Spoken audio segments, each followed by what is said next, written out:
Wie war es möglich, dass ich mit diesem Objektiv über 100.000 Euro verdient habe? Und was ist das eigentlich für ein Objektiv und warum verwende ich das? Das und vieles mehr erfährst du in diesem Video. Viel Spaß!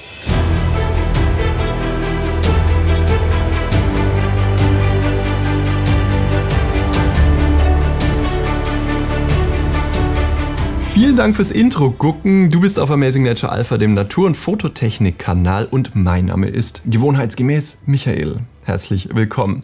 Ja, was ist das für ein Objektiv und wie war es möglich, damit über 100.000 Euro zu verdienen?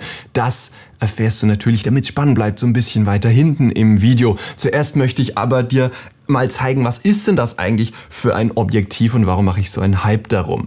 Nun ja, das ist ein ganz normales Sony E-Mount 35 mm f1.8 Objektiv. Vielleicht hast du es am Thumbnail dieses Videos schon vorher erkannt und hast aber trotzdem neugierigerweise hier reingeklickt. Also eine ganz normale Festbrennweite. Warum sage ich normale Festbrennweite? Weil Sony ja mittlerweile ein neues Flaggschiff auf dem Markt hat. Also es gibt ja das Sony 35 mm f1.4 G Master und kurz zur preislichen Einordnung, dieses Objektiv kostet so war mal UVP 699 bei Sony, jetzt mittlerweile 540 Euro um den Dreh, nagelneu natürlich wohlgemerkt.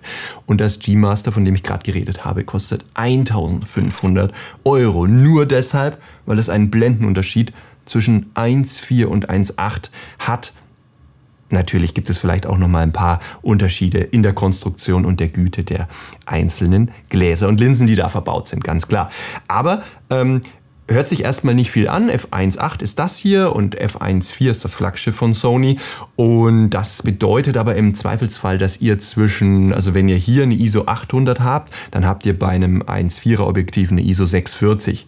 Noch dramatischer hört sich's an im höheren ISO-Bereich. Wenn ihr hier mit einer 1.8 ISO 2500 habt, dann habt ihr mit dem G Master ISO 1600. Ja, also da merkt man schon mehr, ja, ist doch schon ein bisschen mehr Licht, was mit einer f1.4 reinbekommen. Zuerst einmal kurz zur Ausstattung, das ist schnell erklärt. Wir haben hier eine kleine Festbrennweite, wiegt auch nur 280 Gramm, ist ein wirklich schönes Objektiv, auch gerade für APS-C interessant. Da seid ihr dann so bei 52,5 mm Brennweite.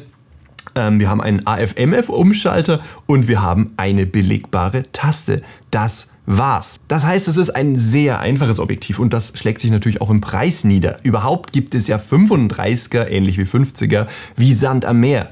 Wenn ihr mal bei mir auf meiner Homepage in die Sony Objektivliste reinschaut, dann seht ihr, dass es 17 oder 18 35er gibt für Sony E-Mount alleine. Und ich habe da mit Sicherheit noch nicht alle stehen. Also ein, zwei gibt es bestimmt noch, die ein bisschen uninteressant waren. Aber roundabout 17, 18 Objektive gibt es von 35 mm, meistens sehr lichtstark, weil die Hersteller sich hier auf kompakten Raum sehr einfach tun. Übrigens gibt es demnächst noch einen Tamron 35 f3.5, das wäre dann das 19. Objektiv. Ja. Das wird dann mit Sicherheit sehr, sehr klein. Ihr seht ja, eine f1.8 lichtstark heißt immer großes Objektiv, schweres Objektiv, kann hier sehr kompakt und leicht untergebracht werden. Und das ist klassischerweise bei einfachen Konstruktionen wie bei einem 50er und bei einem 35er so.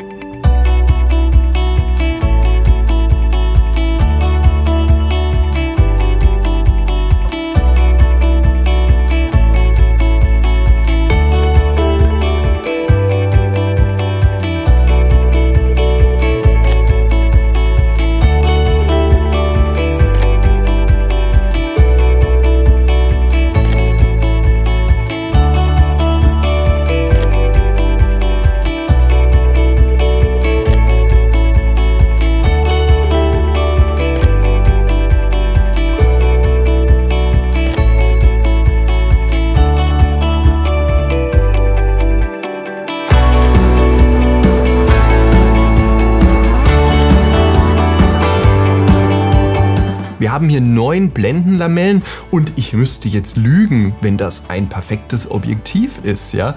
An meinen Bildern seht ihr ganz klar, dass das Objektiv hier und da seine Schwächen hat. Manchmal haben wir leichte Randabschattungen. Okay, ich gebe es zu, ich habe euch jetzt nur schöne Bilder ausgesucht. Ja? Aber Das sehe ich immer, ne? Also bei dem Objektiv haben wir leichte Vignettierung drin. Das Gegenlichtverhalten ist so ein bisschen, ja, ne? Also geht besser. Der Sonnenstern geht besser. Das Bokeh geht besser. Keine Frage. Ich sehe auch leichte chromatische Aberrationen an der Linse. Aber wie war es dann möglich, dass ich über 100.000 Euro damit verdient habe und dass ich das Teil überhaupt verwende? Warum verwende ich nicht das bessere Sony G-Master 35 f1.4. Vielen von euch ist es natürlich bewusst da draußen, dass ich hier von diesem YouTube-Kanal leben muss, ja, oder darf. Und das ist die einfache Erklärung auf die Frage, wie war es denn möglich, damit so viel Geld zu verdienen? Weil dieses Objektiv mein Standardobjektiv ist, womit ihr mich hier sitzen seht. Wenn ich dieses Objektiv nicht auf meinen Kameras drauf hätte, dann hätte ich kein Geld verdient. Natürlich könnte man sagen, ja, ich hätte jetzt ein anderes Objektiv nehmen können. Das ist absolut richtig, ja. Aber habe ich nicht. Ich habe das Geld mit diesem Objektiv verdient, ja, indem ich einfach über 3 Jahre lang mit diesem Objektiv hier auf dieser festen Kamera, die mir hier gegenübersteht, Videos für euch produziere, die im Grunde dieses Umsatzvolumen generieren. Übrigens, ich denke nicht, dass ich damit zu den Top-Verdienern gehöre. Das Durchschnittsgehalt der Deutschen liegt im Jahr bei 49.200 Euro und somit bin ich mit 33.000 Euro im Schnitt wahrscheinlich noch weit darunter. Ja? Also nur für diejenigen, die sagen, wow, was für ein blödes Video, was für ein blöder Titel und überhaupt, du verdienst viel zu viel Geld. Ja? Nur mal so vorneweg. Ja? Also ich denke, da bin ich noch sehr, das ist ausbaufähig. Ja? Also gut, aber der Punkt ist der, mit was filme ich mich gerade? Ich filme gerade mit dem 1635 f4 Power Zoom von Sony. Wenn ihr es mir nicht glaubt, hier. Schön, ne? Kann ich in den Weitwinkel fahren, ferngesteuert, ja. Und was seht ihr jetzt? Ihr seht hier die Mitgliedertafel. Wir haben hier Mitglieder auch auf dem Kanal, die da alle verewigt werden, ja. Und ja, da kommt mein Mikrofon rein hier oben. Da hinten habe ich noch so eine Softbox hier für das Kantenlicht und ein bisschen Spitzlicht auf dem Haar. Leider ist der Raum nicht hoch genug. Normalerweise wäre es gut, man hängt das ein bisschen höher, aber das geht halt hier nicht. Ja, so, also ich filme mich gerade mit dem PowerZoom F4. Das ist ja wesentlich neuer und auch viel, viel teurer. Habe ich mir auch gekauft, weil ich das Objektiv sehr oft auf meine A7 IV einsetze. Daher filmt mich ja gerade die S3. So, und dieses Objektiv habe ich sehr oft dabei. Wenn ihr euch für die Qualität dieses Objektivs interessiert, schaut dieses Video jetzt an, denn ich filme mich gerade damit. Aber natürlich auch die letzte Fotorally, die wir gemacht haben. Die kann ich euch am Ende ja auch nochmal anhängen in den Abspannkarten, wenn ihr es am Smartphone oder Monitor schaut, könnt ihr die anklicken. Ich glaube am TV nicht. Ansonsten gebt einfach mal Fotorally Teil 1 ein. Da kommt ihr zu dem Video. Das habe ich alles mit dem Objektiv gefilmt. Die Marin hat das 10 bis 20 Power Zoom drauf gehabt auf ihre APS-C. So, um das nochmal kurz einzuordnen, warum filme ich mich nicht dauernd mit dem Objektiv? Ganz einfach, weil das Objektiv nicht viel wert ist und das habe ich schon. Ja, warum soll ich es verkaufen? Kriege ich vielleicht 250 Euro, bringt mir nichts. Also lasse ich das standardmäßig auf der Kamera drauf und das kann ich halt dann verwenden, um unterwegs zu sein. Einfach damit, ja.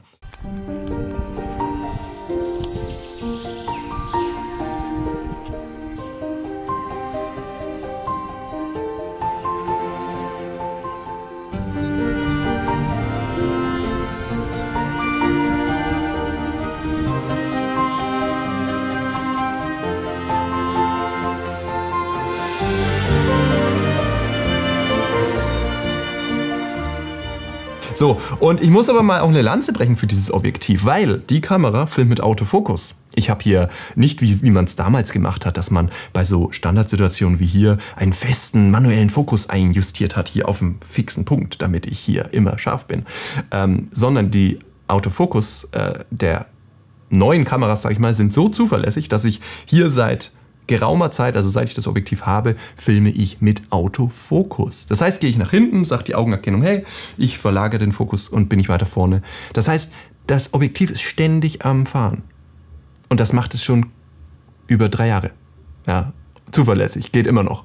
So, ihr habt es an den eingeblendeten Bildern gesehen. Die sind krass. Das Objektiv, da braucht man gar nicht lange rumreden, ist bombenscharf. Wie gesagt, ein paar kleine Schwächen hat es. Darauf bin ich ja schon eingegangen. Aber warum habe ich jetzt nicht das 1.4er G-Master? Ich hätte ja jetzt hier ein viel besseres haben können. Nun ja, die Antwort ist folgende. Ich hätte mit dem 35 1.4 G-Master erstens nicht mehr verdient, Plus, weil ich einen 1,4er drauf habe. Denn hier, die Kamera filmt immer mit einer Blende 4. Wir haben hier raumbedingt eine 35 mm, ist hier ideal. Ja, und brennweitenbedingt brauche ich dann natürlich eine gewisse Schärfentiefe hier. Ich will es aber auch nicht zu viel. Also ich möchte hinten schon noch eine leichte Weichheit drin haben. Ich will aber hier auch am Tisch halbwegs noch eine Schärfe haben. Also habe ich eine F4 drin und das bietet sich hier mit den Lichtverhältnissen perfekt an. Das heißt, ein 1,4 hier zu verwenden, wäre völlig schwachsinnig. Das heißt, ein noch besseres Objektiv zu verwenden mit vielleicht noch mehr Güte in den Ecken wäre schwachsinnig, weil ihr guckt nicht in die Ecke des Bildes, ihr guckt mich an. Ja. Wäre völlig blödsinnig, dass ich in den Ecken mehr Auflösung habe. Und wir filmen hier mit 4K. 4K sind gerade mal 8 Megapixel, das heißt 8 Megapixel löst das Ding 1000-mal auf. Ja. Also das habe ich jetzt hier auf einer 33 Megapixel Kamera auf Teneriffa dabei gehabt. Also das ist ja nicht die Frage. Ja. Also das kann ja mehr auflösen, also ist das für Filmen sowieso immer gut. Und jetzt kommt eins der Hauptargumente, warum ich dieses Objektiv verwende. Es ist berühmt dafür, kaum Focus Breathing zu haben. Und das damals schon, das ist ja schon einige Jahre alt. Ja. Das Sony G-Master 35-1.4 hat sehr starkes Focus Breathing, was dazu führen würde, dass wenn ich hier nach hinten gehe und nach vorne gehe, dass sich ständig der Ausschnitt des Bildes so leicht verändern würde und das würdet ihr als unangenehmes Flackern oder Flickern oder als Breathing einfach empfinden. Das Objektiv atmet und das gibt hier immer so eine leichte Verzerrung im Hintergrund. Das heißt, wenn ich ständig vor zurückgehe oder irgendwas in die Kamera halte, würde es ständig so zucken im Hintergrund, das würde man ständig sehen. Denn wie gesagt, ich filme ja im Autofokus. Das könnte man nur vermeiden, wenn ich auf manuellen Fokus gehe. Dann dürfte ich jetzt aber auch nicht nach hinten gehen und erwarten, dass dann die Kamera natürlich nachfokussiert. Ja, also das ist im Summe schon das ganze Thema. Ja? Also ich brauche hier kein teureres Objektiv und das ist eben das, was ich euch mitgeben will, warum ich dieses Video überhaupt mache. Wir reden hier so viel über Pixelzählerei. Ist das Objektiv ein bisschen schärfer? Ist die Kamera so ein bisschen besser aufgelöst? Haben wir da so ein bisschen mehr Dynamik? Es ist alles wurscht. Das machen wir, weil es uns Spaß macht, weil es unser Hobby ist. Aber mit der realen Welt, wo wir Geld verdienen mit diesem Equipment, hat das überhaupt nichts zu tun. Ja? Ich könnte euch hier jahrelang ein uraltes Minolta 35 f2.8 auf manuellen Fokus hier einstellen und ihr hättet es nicht gemerkt und ich hätte genauso viel damit verdient. Und das ist das, was ich euch sagen will. Natürlich, dies nochmal zu verifizieren, ja, das eine ist natürlich spaßig, dass wir drüber reden, ja, rauscht eine 12-Megapixel-Kamera mehr wie eine 60-Megapixel-Kamera. Übrigens auch ein hochemotionales Thema für euch gewesen, kann ich euch auch nochmal verlinken, weil das natürlich was mit Geld zu tun hat und weil ich ein bisschen vergessen habe in dem Video zu sagen, dass ihr deswegen jetzt keine Kamera kaufen müsst mit vielen Megapixel, das ist alles wurscht, ja. Es geht darum, dass man erstmal um die Physik redet, um die Technik, ja, das ist so, aber bitte hört auf zu denken, ihr macht damit bessere Fotos und Videos. Das ist völliger Schmarrn und ihr seht es an diesem Objektiv, das läuft heute noch und ich habe damit meinen Lebensunterhalt verdient. Ja. Und das wird mir jeder Video-Content-Creator und Fotograf bestätigen. Das Equipment, das kaufen wir mehr für die Kunden, dass die sagen, wow, ich habe ihn jetzt bezahlt und er kommt mit einer anständigen Kamera. Ja. Aber das brauchen wir nicht, um unsere Aufträge zu erfüllen. Wir können auf das Quäntchen mehr Eckenschärfe verzichten in der realen Welt, ja?